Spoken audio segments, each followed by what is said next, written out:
నువ్వు సద్గుణాలు పెంచుకుంటే నీలో సద్గుణాలే పెరుగుతాయి. నువ్వు దోషాలు పెంచుకుంటే దోషాలే పెరుగుతాయి. అది నీ ప్రయత్నం మీద ఆధారపడింది. కొంతమంది అంటూ ఉంటారు, పాపం ఏమిటో నేను ఏమనుకున్నా అవ్వడం లేదండి. ఆ మధ్యనప్పుడు 3-4 నెలల క్రితం నన్ను ఎవడో అడిగాడు ఫోన్లో, నేను ఏం అనుకున్నా అవ్వడం లేదండి, ఏం చేయమంటారు? అనుకోవడం మానే అన్నీ అవుతాయని చెప్పాను నేను. యోగ వాసిష్టం చదివిన వాళ్ళ రిప్లై అలాగే ఉంటుంది, వీడి కోరికలన్నీ తీర్చాల్సిన అవసరం నాకేం లేదు. నేను ఏం అనుకున్నా అవ్వట్లేదు, అసలు ఎందుకు అనుకుంటున్నావు? అనుకోవడం మానే అన్నీ అవుతాయని చెప్పాను. అంటే ఈయన గారు అనుకున్నవన్నీ అయిపోయేలాగా నేనేదో మంత్రోపదేశం చేసేయాలి ఇప్పుడు ఫోన్లో, లేదా వాళ్ళ ఇంటికి వెళ్ళి.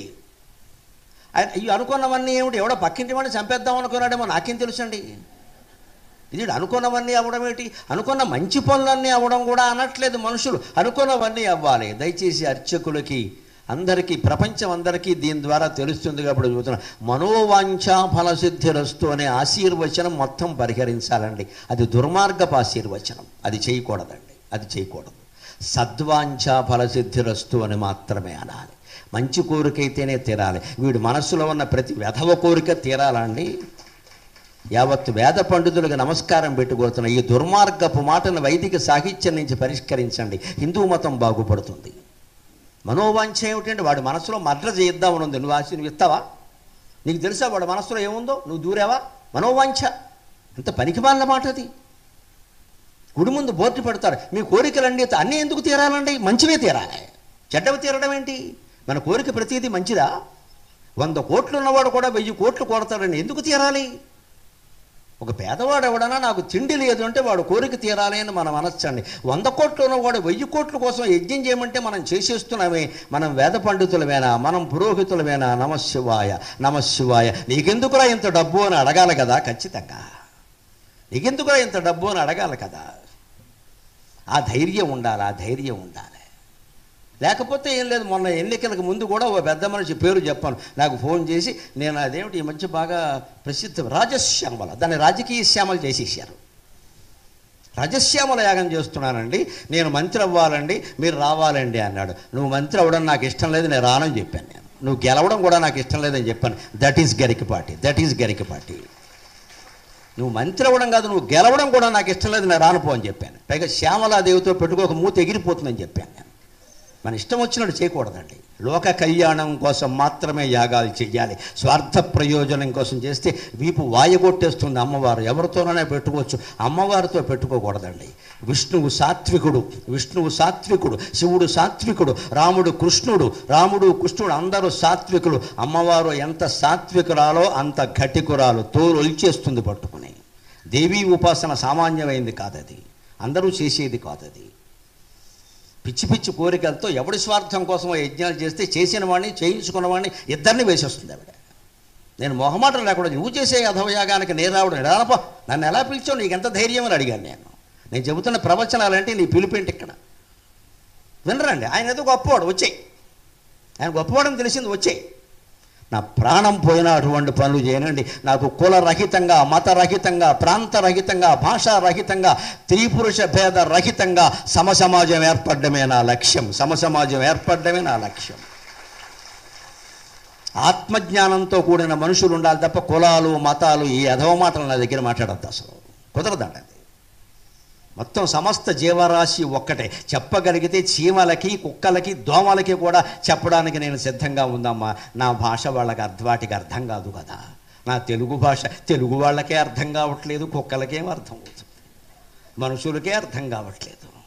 ఏదో మాట తెలుస్తుంది, రాయగలిగిన వాళ్ళు, చదవగలిగిన వాళ్ళు యువతరంలో లేరండి. మరి ఈ భాష కుక్కలకి చీమలకి ఏమర్థం అవుతుంది? అర్థమైతే నేను వాటికి కూడా చెప్పడానికి సిద్ధమే. వాటి దుఃఖాలు కూడా పోగొట్టచ్చు ఒక్క యోగ వాసిష్టంతో, అనుమానమేం లేదు ఇక్కడ. అంచేతను మనం ఎప్పుడు గుణాలు పెంచుకుంటే గుణాలే పెరుగుతాయి. అవి దోషాలు ఉన్న దోషాలను కూడా నాశనం చేస్తాయి. దోషాలు పెంచుకుంటే దోషాలే పెరుగుతాయి, అవి ఉన్న గుణాలను కూడా నాశనం చేస్తాయి. దీనికి ఇద్దరూ భారతం నుంచే ఉదాహరణ ఉన్నారు. ఇద్దరూ కౌరవ సైన్యంలో వాళ్ళే. ఒకడు యుయుత్సుడు, దుర్యోధనుడు తమ్ముళ్ళు 99 మంది ఉన్నారు కదా, వాడితో కలిపి 100. వాళ్ళు కాకుండా ధృతరాష్ట్రుడికి వేరే స్త్రీ ఎందో కొడుకు పుట్టాడు. మన వాళ్ళకి కళ్ళు లేవు కానీ ధృతరాష్ట్రుడికి మిగిలిన వాటికి ఇబ్బంది ఏం లేదు.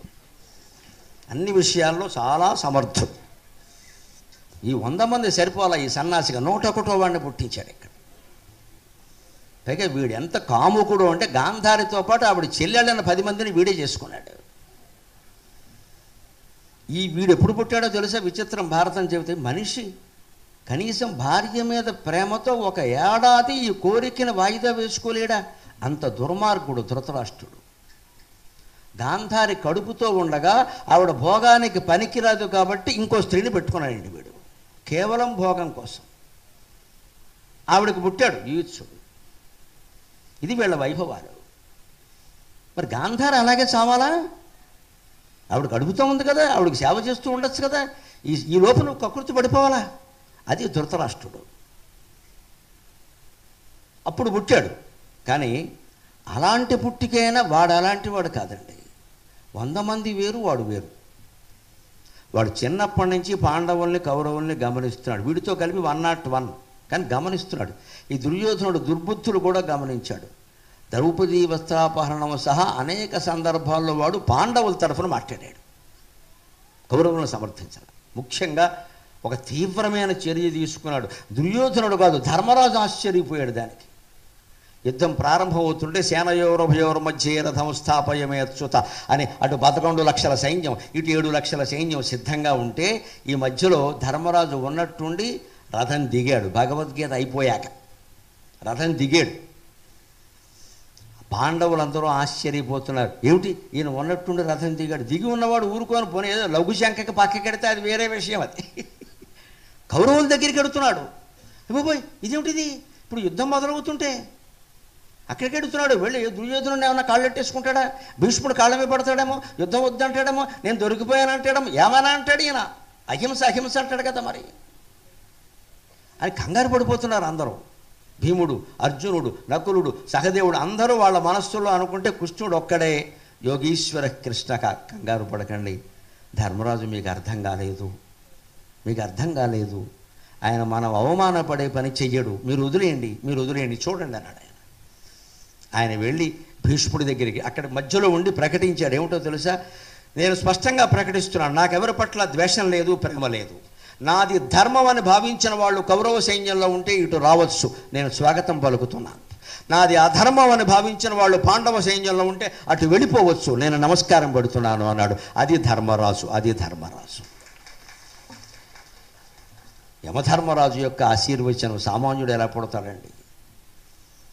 వెంటనే ఒక 50,000 మంది సైన్యంతో కౌరవ సైన్యం నుంచి వచ్చి పాండవుల్లో చేరినవాడు యుయుత్సుడు. ఎంత తీవ్ర చర్య! దుర్యోధనుడు నరికేస్తాడని తెలియదే. అయినా సరే మా అన్నయ్య ధర్మరాజు ధర్మాత్ముడు, వీడు అన్నయ్యే, ఆయన అన్నయ్యే, ఎవరు మంచివాళ్ళు?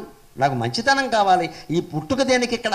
చీచి, పృష్ఠాగత బాంధవంబు నిజమా అని కాళహస్తి శతకంలో దూర్జట అన్నట్టే. నేనెందుకు వీడితో ఉండాలి ఇక్కడ? వాడు నేను ఒక తండ్రికి పుట్టాం, యాదవసంత తీసవతల పారాయి, ఏది ధర్మమో అది ముఖ్యం, నాకు విభీషణుడి అంశ అని వెంటనే పాండవ పక్షంలో చేరాడమ్మా. ఇది యోగ వాసిష్టం. గుణా వివృద్ధే వర్ధంతే గుణా దోష జయప్రదాగ. నువ్వు వృద్ధి చేసుకుంటే, నువ్వు ఈ పుట్టుకలో తేడా ఉన్నా సరే నువ్వు చాలా మంచివాడివి అవుతావు. తల్లిదండ్రులను దూషించాల్సిన పని లేదు.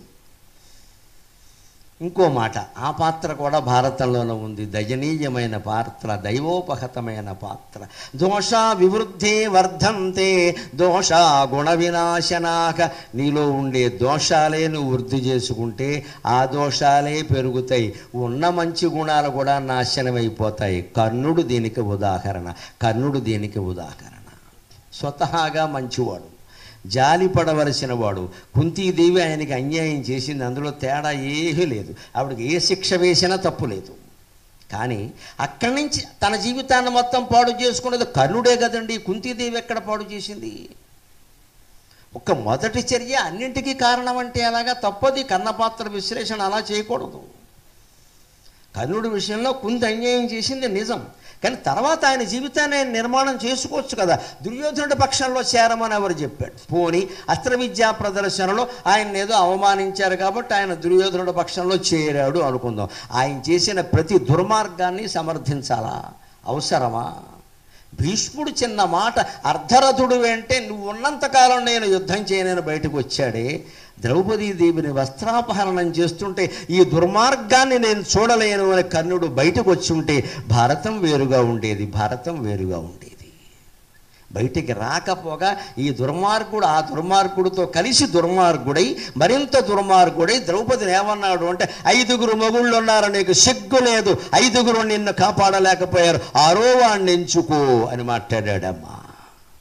ఎక్కడి నుంచి వచ్చింది? మంచివాడైన కర్ణుడు ఇంత దుర్మార్గుడు ఎందుకు అయ్యాడు? సాంగత్యం సాంగత్యం సాంగత్యం అది చెబుతున్నాడు యోగ వాసిష్టం. ఇప్పుడు యోగ వాసిష్టాన్ని 1వ తరగతి నుంచి డిగ్రీ వరకు పాఠ్యపుస్తకాల్లో పెట్టాలమ్మా, పాఠ్యపుస్తకాల్లో పెట్టాలి.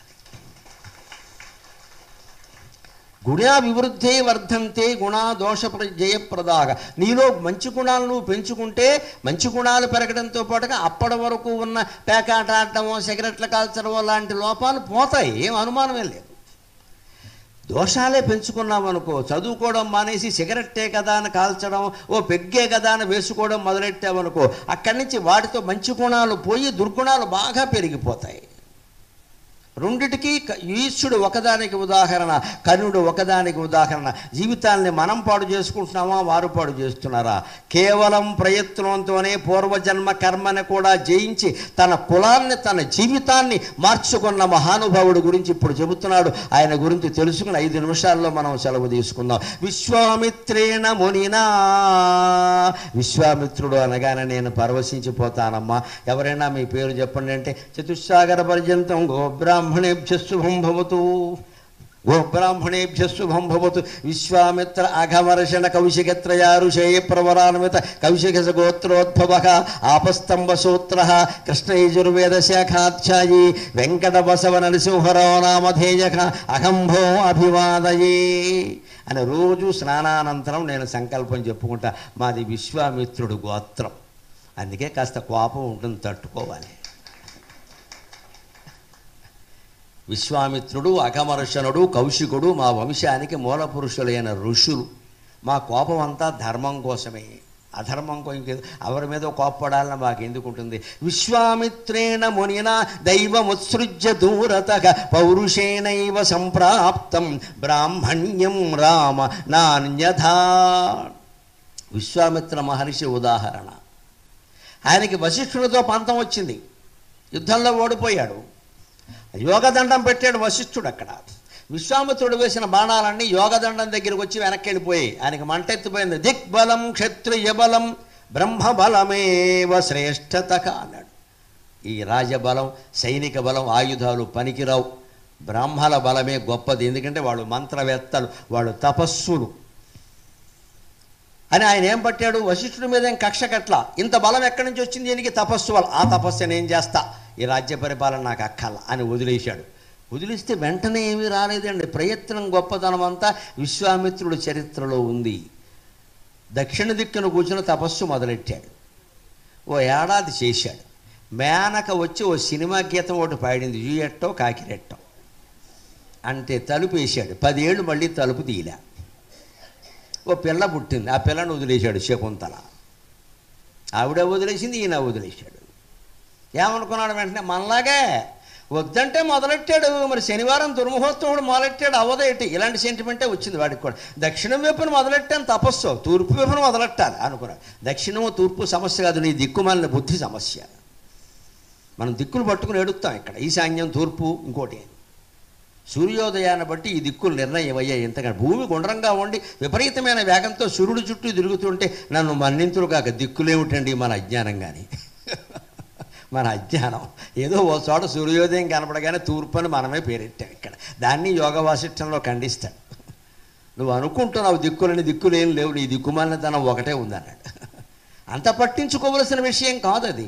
దిక్కును తిట్టాడు. దిక్కును ఎందుకు తిట్టుకుంటావు? నీ బుద్ధిని తిట్టుకోవచ్చు. తిట్టుకోవడం ఎవడెక్కడ? నాట్లో వేసాము, పంట పండలేదంటే బ్రాహ్మణులు ముహూర్తం పెట్టారు అంటే ముహూర్తం వల్లే పంట పాడైపోయిందే? ముహూర్తం వల్లే పెళ్ళిళ్ళు జరుగుతాయా? అవగాహన వల్ల దాంపత్యాలు నిలబడతాయమ్మా, ముహూర్తాల వల్ల పెళ్ళిళ్ళు నిలబడవు. శాస్త్రం తెలిసిన వ్యక్తిగా చెబుతున్న పురోహితుల్ని తిట్టకండి. ముహూర్తం ఎందుకు పెడతారంటే దాంపత్యం కలకాలం నిలబడడానికి కాదు, దాన్ని ఓవర్ యాక్షన్ అంటారు. పెళ్ళి 3 గంటలు సక్రమంగా చదవడానికి ముహూర్తం, అది అంతవరకే వాళ్ళ బాధ్యత. నువ్వు మొత్తం నిలబడడానికి ఈ ముహూర్తం ఎలా పనికొస్తుంది, నువ్వు నిలబెట్టుకుంటే నిలబడుతుంది, లేకపోతే లేదు. ఇక్కడ గట్టి ముహూర్తం దేనికంటే వీడికి మధ్యలో విరోచనాలు బట్టి పీట నుంచి లేచిపోకుండా ఉండడానికి, అది ముహూర్తం.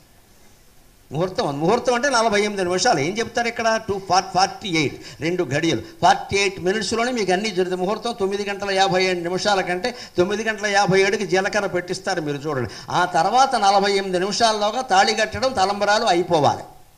అవగొట్టేస్తారు, చూసుకోండి మీరు. అది 48 మినిట్స్. అది చూసుకుంటారు వాళ్ళు గడియారం అక్కడ. అది ముహూర్తం. ఎందుకంటే తలంబరాలు తాళిగట్టడం ప్రక్రియలు అవ్వడం. అందుకే వీళ్ళందరూ జీవితాంతం కాపరాలు చేయడానికి వాళ్ళకి సంబంధం లేదమ్మా. అక్కడ ఆ బ్రాహ్మణుడు కూడా ఉన్నాడో పాపం, ఏమైనా ఇంట్లో ఏమైనా గొడవలు ఉన్నాయో మనకేం తెలుసు, ఆయన ముహూర్తం ఎలా ఉందో. అలా అనకూడదు. వాళ్ళు పెట్టేది ముహూర్తం ఎందుకంటే పెళ్లి సక్రమంగా జరగడానికి, అంతే. అందుకని తేడా తెలుసుకోవాలి ఖచ్చితంగా. ఈయన దక్షిణ దిక్కుని అన్నాడు. పోనీ తర్వాత ఏం చేశాడు తెలుసా? పశ్చిమ దిక్కుకి వెళ్ళాడు. సరిగ్గా రౌండ్ కదా మరి, క్లాక్ వైజ్. అక్కడ తపస్సు మొదలెట్టాడు. అక్కడికి త్రిశంకుడు అనే రాజుగారు వచ్చాడు. ఆయన వచ్చి, నాకు ఈ శరీరంతో స్వర్గానికి వెళ్ళాలి. ఇది విచిత్రమైన కోరిక. దేనికి? ఇది గోమె కొట్టక. ఈ శరీరంతో స్వర్గానికి వెళ్ళాలి. ప్రతి వెధవ కోరికలో మనం తీర్చాలండి. వాడు రాజు అయితే, నాయకుడైతే మనకే వెధవ ఈ కోరిక పనికిరాదని చెప్పాలి. పంచాయతీ సర్పంచ్ కూడా నెగ్గలేని వాడు నాకు ప్రధానమంత్రి అవ్వాలని ఉందంటే వాడి కోసం యజ్ఞం చేసేయడమేనా? ఇక్కడ ఎలా అవుతాడు? పంచాయతీ సర్పంచ్ కూడా కాదు వాడు. రాజ్యాంగానికి ఒక లెక్క ఉంది, మనం చేసేస్తాం అంతే ఇక్కడ.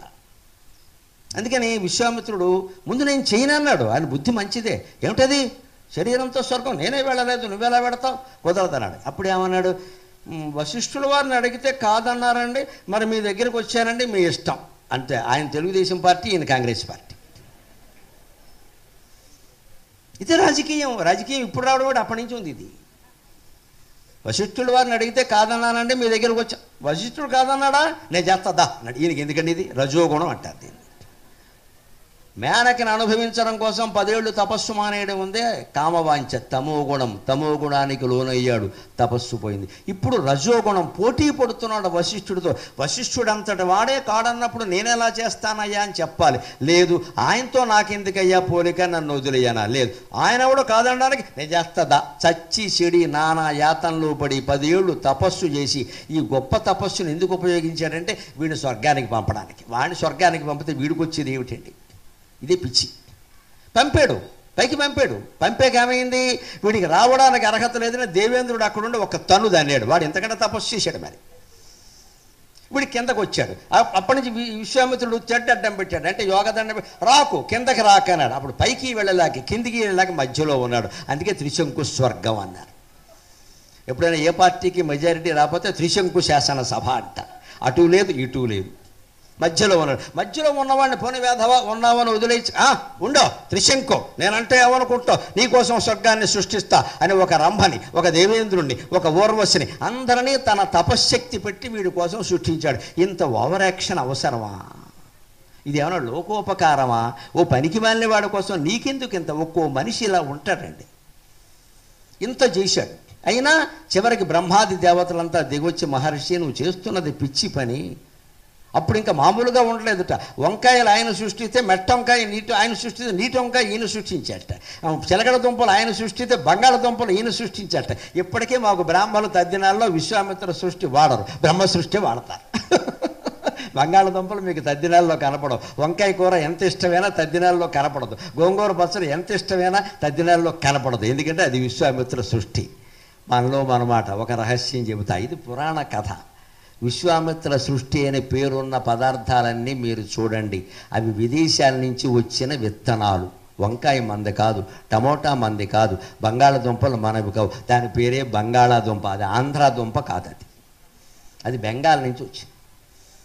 పరదేశాల నుంచి, పరరాష్ట్రాల నుంచి వచ్చే అవి తింటే మనకు అరగవు. అందుకని తినేవాళ్ళు కాదు పూర్వం. ఇప్పుడు అందరూ తింటున్నారు, కానీ పితృదేవతలకు పెట్టకండి. ఎందుకంటే వాళ్ళు పూర్వం ఆహారం తిని వెళ్ళిపోయారు కదా, వాళ్ళకి ఇది అరగదు అని చెప్పడం కోసం విదేశీ సృష్టి వద్దు అంటే బాగుండదని విశ్వామిత్ర సృష్టి అన్నారు. అంతేగాని విశ్వామిత్రుడు వంకాయలు టమోటాలు సృష్టించాల్సిన పని ఏమి లేదు ఇక్కడ. ఇది కథ మారిన విధానం. ఇలా చేశాడు. ఇది రజోగుణం. అప్పటికైనా శాంతించాలి కదా. సత్వగుణం కూడా అడ్డమే తపస్సుకి. సన్యాసులకి అతి దయ, అతి జాలి పనికి రాదు. మన జపతపాలకి మన మౌన దీక్షలకి అడ్డంగా ఎవరైనా ఏదైనా కోరిక కోరితే మేము రాము, మేము చెయ్యము అని చెప్పాలి. బాగుండదు, వారింత చందా ఇచ్చారు, వీరింత సేవ చేశారు, బాగుండదని వారింటో పెళ్ళికెళ్ళి ఈ సన్యాసి 3 రోజులు అక్కడుంటే ఈయనకు కూడా పెళ్లి చేసుకోవాలని అనిపిస్తుంది. ఆ బాజా భజంత్రీలు పెళ్లి కూతురు అన్నీ చూశాక ఏమిటో అనవసరంగా కాషాయం కట్టేశాం అని అనిపిస్తుంది.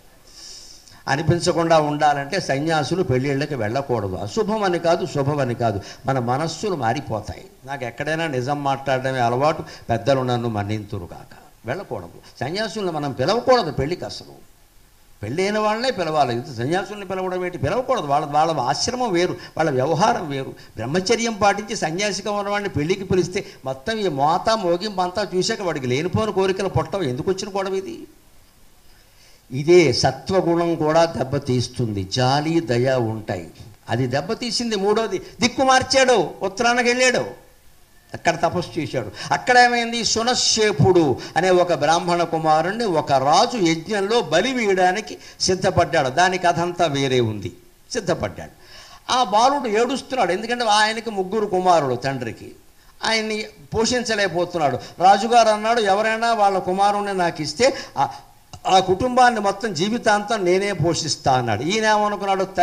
తండ్రి అన్నాడు, నాకు పెద్ద కొడుకు చాలా ఇష్టం, కర్మ చేసేవాడే కదా, నేను ఇవ్వను అన్నాడు. తల్లి అంది, చిన్న కొడుకు అంటే నాకు చాలా ఇష్టం, కడసారం వాడు కదా అంది. మధ్యలో వాడు చదువుకునేవాడు, ఎంసెట్కి ప్రిపేర్ అవుతున్నవాడు లోపలికి వచ్చి, మీకిద్దరికీ పనికిరాంది నేనే కదా, నేను వెళ్ళిపోతా అన్నాడు. తల్లి తండ్రికి కూడా పనికి రాకపోతే ఎవడికి పనికొస్తాడు? తల్లికేమో చిన్నవాడు ఇష్టంట, తండ్రికేమో పెద్దవాడు, మధ్యలో వాడు సంకనాకి పోయాడు ఇక్కడ. అందుకని వాడు వచ్చాడు, నేను వెళ్ళిపోతానంటే ఈ తండ్రి రాజుగారికి దానం ఇచ్చాడు. అన్నాడు కానీ పాపం వెళ్ళలేదు కదండి, వెడుతూ ఏడుస్తున్నాడు. ఇదా సామ్రాజ్యం? రాజు కొడుకు కోసం నన్ను నాశనం చేస్తారా? నన్ను రక్షించేవాడు లేరా? నన్ను రక్షించేవాడు లేరా అంటే ఆ ఆర్తనాదం విశ్వామిత్రుడి చెవిలో పడింది. ఇప్పుడు మేనక వలలో పడే తమో గుణం ఆయనకి లేదు, త్రిశంకుడు కోసం స్వర్గాన్ని సృష్టించే రజోగుణం ఆయనకి లేదు. కానీ ఒక మనిషి ప్రాణం కాపాడాలి కదా అనే సత్వగుణం విజృంభించింది. ఆ సత్వగుణాన్ని వినియోగించి ఆయనకి అప్పటికే ఆయన కనిపెట్టినటువంటి గాయత్రీ మంత్రాన్ని ఉపదేశం చేసి, నమాతు పరదైవతం న గాయత్ర్యా పరం మంత్రం సునశ్శేఫ, బ్రాహ్మణ కుమారుడివి, అదృష్టం కొద్దీ బ్రాహ్మణుల ఇంట్లో పుట్టావు, భయపడకు, బాధపడకు, గాయత్రీ మంత్రం జపించు, సహస్ర గాయత్రి చేయి, సహస్ర గాయత్రి చేయి, నీ ప్రాణాలని అమ్మవారు కాపాడుతుంది ఖచ్చితంగా. నేను ఒక్క మాట కులం పక్షపాతం లేకుండా బ్రాహ్మణుల కోసం చెబుతానండి, ప్రపంచమంతా పెడుతోంది కాబట్టి గాయత్రీ మంత్ర దీక్షలో ఉన్నవాళ్ళు మరే దీక్ష చేపట్టవలసిన అవసరం లేదు. 2 పూట్ల కనీసం 3 పూట్ల సంధ్యావందనం చాలండి, గాయత్రి మంత్రం చాలు. ఎప్పుడైనా కష్టం అనిపిస్తే, బాధ అనిపిస్తే 108 సార్లు ఎలాగో మనం సంధ్యావందనంలో చేస్తాం, దాన్ని 1008 చేయండి, సహస్ర గాయత్రి చేయండి. గాయత్రే రక్ష, గాయత్రే రక్ష, అందరికీ గాయత్రీదేవి రక్ష. నా గాయత్ర్యా పరం మంత్రం, గాయత్రిని మించిన మంత్రం లేదు, తల్లిని మించిన దైవం లేదు అని శాస్త్రం చెబుతోంది. గాయత్రీ మంత్రోపాసన చేసేవాళ్ళు వేరే దీక్షలు చెయ్యకూడదు, అదే కాపాడుకోవాలి, అంత గొప్పది. ఆ జపమే చేశాడు సునశ్శేపుడు. కత్తి ఆగిపోయింది, నరకబడలేదు, ఎన్నిసార్లు నరికినా ఆయన చావలేదు గాయత్రీ మంత్రం కారణంగా. ఆ రకంగా సునశ్శేపుడు బతికాడు. కానీ విశ్వామిత్రుడు తపస్సు మళ్ళీ మొదటికి వచ్చింది. ఎందుకంటే తపఫలం ఆయనకి ధార పోశాడు. అప్పుడు ఆయన అనుకున్నాడు, పోన్లే పోతే పోయింది, దాన్ని అనుభవించడం ద్వారా కొన్ని పాఠాలు తెలిసే, ఇంకెవరిని అనుభవించకూడదని, తలుపులు తీయకూడదని, మళ్ళీ వేయకూడదని ఓ విషయం అర్థమైంది. త్రిశంకుడు కోసం 10 ఏళ్ళు తపస్సు వృధా అయినా రాజకీయాల్లోకి వెళ్ళకూడదని ఒక విషయం అర్థమైంది. సునశ్శేపుడు ప్రాణం కాపాడడం వల్ల నా తపస్సు వృధా అయినా పరుని ప్రాణం కాపాడడం కంటే గొప్ప తపస్సు లేదు అని నాకు అర్థమైంది. ఇది పాఠం, ఇది పాఠం.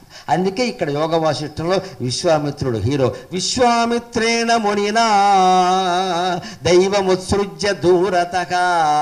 ఇక్కడ దైవం అనే మాట విధి అనే అర్థంలో వాడాడు, దేవుడు అనే అర్థంలో వాడాల. యోగ వాసిష్టం గ్రంథం మొత్తంలో దైవం అనేదాన్ని విధి, కర్మ అనే అర్థంలో వాడతారు, పొరపాటు పడకూడదు. రామాయణ కాలంలో దైవం అంటే దేవుడు కాదు, విధి, పూర్వజన్మ కర్మ అని అర్థం.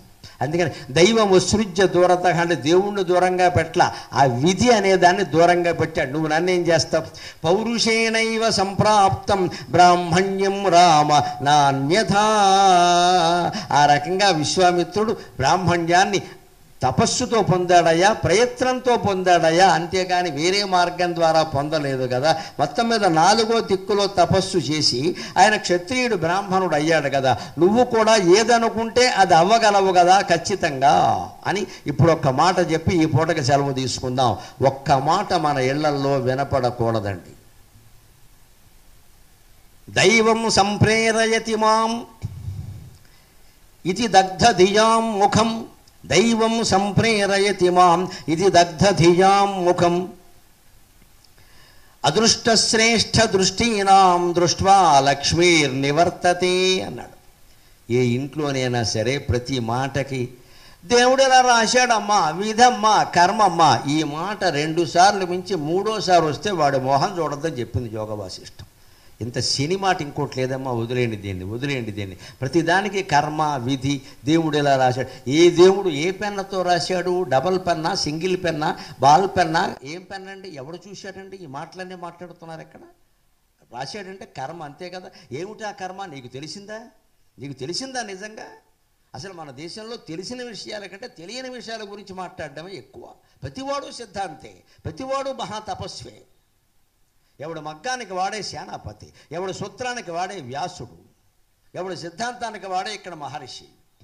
ఈ మాటలు మానయ్యాలి. యోగ వాసిష్టం చెబుతాం స్పష్టంగా. ప్రతిదానికి దేవుడు ఎలా చేశాడు అన్న దగ్ధధియాం ముఖం, యథం మాడిపోయిన ముఖం వాడు అన్నాడు ఇక్కడ.